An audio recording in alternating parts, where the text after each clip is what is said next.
Hello, ladies and gentlemen. This is JT from Above and Below the Belt. I want to talk about is Gervonta Davis should he be in the pound for pound talk? And the reason why I wanted to talk about this is the way he beat the opponents that was in front of him, and the people, the other fighters in the professional boxing, when they was fighting the opponents that Gervonta beat already, they didn't beat him in the. They won, but they didn't beat him with a knockout, just like he did it. And that made me think, should he be in pound for pound? And when I looked at the pound for pound list rankings, and I seen some people up there in the pound for pound list, and he ain't up there yet at all. So that made me think, should he be in the pound for pound talk? And I'm gonna go over his matter of fact, let me go over his records background a little bit. Okay, it starts with Jose Pedraza. And Liam Walsh, Francisco Fraseco, Jesus Cuellar, and I can't put Abner Mares up there because he fight February the 9th. You know what I'm saying? But let me tell you this: let's say he get that win with Abner Mares, and But let's start with Jose Pedraza. Jose Pedraza was already he didn't have no defeats when Gervonta fought him. So Gervonta Davis gave him his first defeat.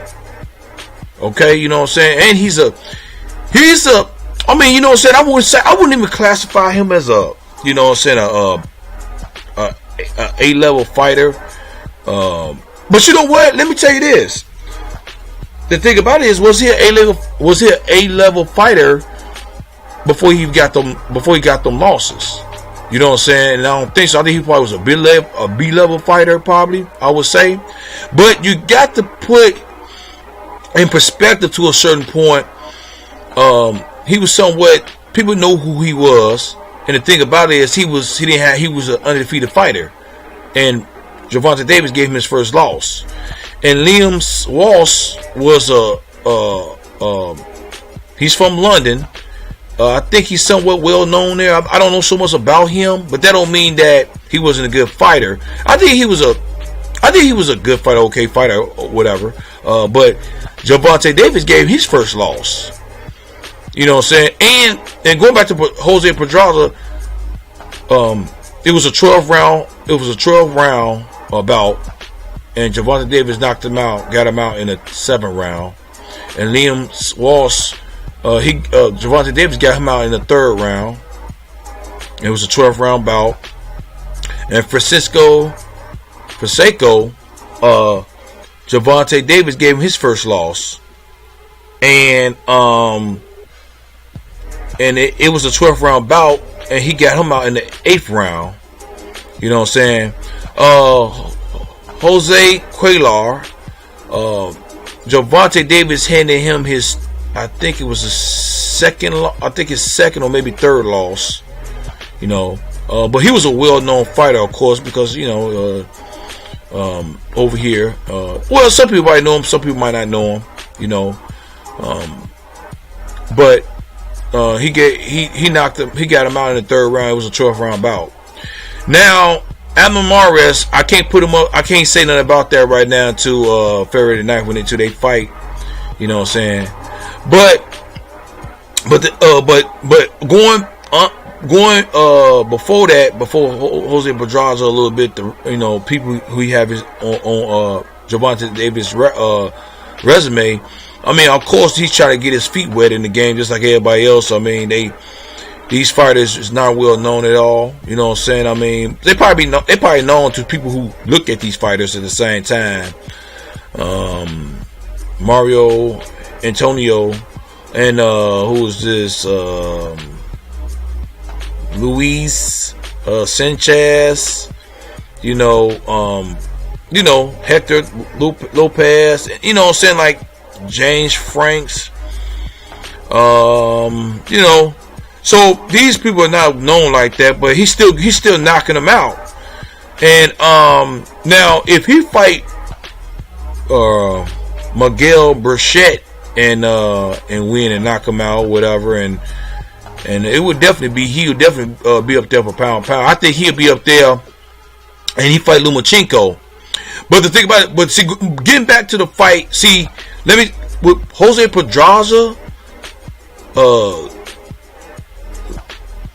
Lomachenko, he knocked him down in the 11th round 2 times, but they couldn't get him out. And the ESPN was talking about it was a close. I mean, the fight, they had him all winning most of the rounds, which that was a lie. Jose won. I think it was tied. I think it was tied when it came into the 11th round. That's just how I was looking at it. Maybe I might need to see that fight again. But Lomachenko was having a hard time. But I said I was giving him the benefit of the doubt because of his shoulder, and he'd been out for a minute too at the same time because of surgery and stuff to recover. That might play a part in it. You know what I'm saying? So you gotta get somebody. But he didn't look good in fighting Linares. You know what I'm saying? But he still got him out. You know what I'm saying? But now coming to Francisco Fraseco, the thing about that is, you see, the thing about it is with that, Chevin Farmer didn't get him out. He went 12 rounds, but we're talking about people who's not knockout artists either. But Chevin Farmer was talking about knocking him out in the 4th or 5th round, but he didn't get that knockout. And he was out of breath. His stamina was not there at all. You know what I'm saying? Yeah, and then, but like I said, Gervonta Davis got him out, and Jesus Cuellar, Abner Mares fought him. No. Matter of fact, I think it was. Hold up a minute. Yeah, no. Jesus Cuellar fought Abner Mares, and it went 12. He didn't get him out, but Gervonta Davis got him out in the 3rd round. You know what I'm saying? So and Leo Santa Cruz could knock out I think Jesus Cuellar fought Abner Mares. Yeah, he didn't fight Leo Santa Cruz yet. I don't think he'll ever fight him. I don't know, but the thing about it is, those guys on Gervonta Davis' record, they couldn't knock out his opponent, but Gervonta Davis got him out, and you know what I'm saying. So, and the thing about it is, Errol Spence Jr. is on the pound for pound list too on some people's cards. So why is Gervonta Davis not on there? I don't understand that. I mean,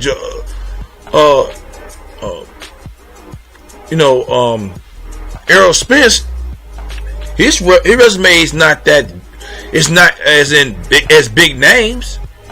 I mean, Carol Book and Lamont Peterson, if you want to put him there, because he already had like 3 losses already. So, but when it comes to Carol Brook, that was his toughest fight, and he got Carol Brook out of there. You know what I'm saying? He hadn't really did nothing in the welterweight division because everybody's scared to fight him. You know what I'm saying? But he is the top dog. He's the boogeyman. I would still say that. But y'all got him on the pound for pound list, but you don't got Gervonta Davis again. So, to me, my opinion is I will put him on the pound for pound list. But he's just, I wouldn't put him up there. He ain't 1 to 5.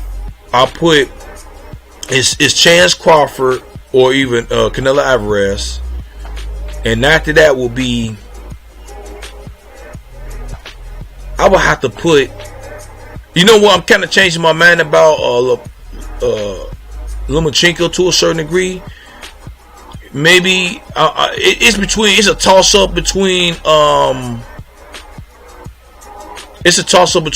Marco Garcia and Lomachenko. And don't forget Alexander Usyk. He's up there too. I think he's 5th or whatever. You know what I'm saying? Whatever you want to call it, those are 2-5 right there, I would say, right? It's sold up. Now, Gervonta Davis is 5-10. So I'm not gonna put him in where he at, but he's up there. He's in the top 10. I would definitely say that. And and Errol Spence is up there in the top 10 too at the same time. But even Errol Spence, if he beat Mikey Garcia, that would be a big name on his resume. Would they move him up? I don't know. I mean, that's just. I mean, he's a person. I mean, he's 140 pounds. He did fight at 140 pound, Mikey Garcia, but we'll see. We'll see what people. Let me see how he win against them and stuff like that. It might move him up one notch, but not no pound for pound number 1 or number 2. Errol Spence. You know what I'm saying? So even if Gervonta Davis fight Miguel Machete, and if he beat him, the thing about it is, will he be up there the number in number 1, number 2? No, he wouldn't. If he beat Lomachenko, I would say he'd be hitting on maybe number 3. You know what I'm saying? If he knock him out, but even if he win a fight too at the same time, but if he knock him out, that's definitely you gotta definitely put him up there too at the same time. It depends on how they win a fight too at the same time, you guys. That's how I look at it. I know Gervonta Davis is not gonna knock out everybody. You know what I'm saying? You know, definitely when he go up on weight, if he's talking about going up on weight, but he is around the top 10. He's in the top 10. I would definitely say that, and Errol Spence too at the same time. You know what I'm saying? So, what do y'all guys think about him being pound for pound? Is he not, or is he in the top 10, or is he in the top 5? It depends on who y'all who's talking about Gervonta Davis. But leave a comment at the bottom of my page, subscribe to my page, like my page, hit the bell icon for new videos from me. This is JT from Above and Below the Belt. Alright, bye.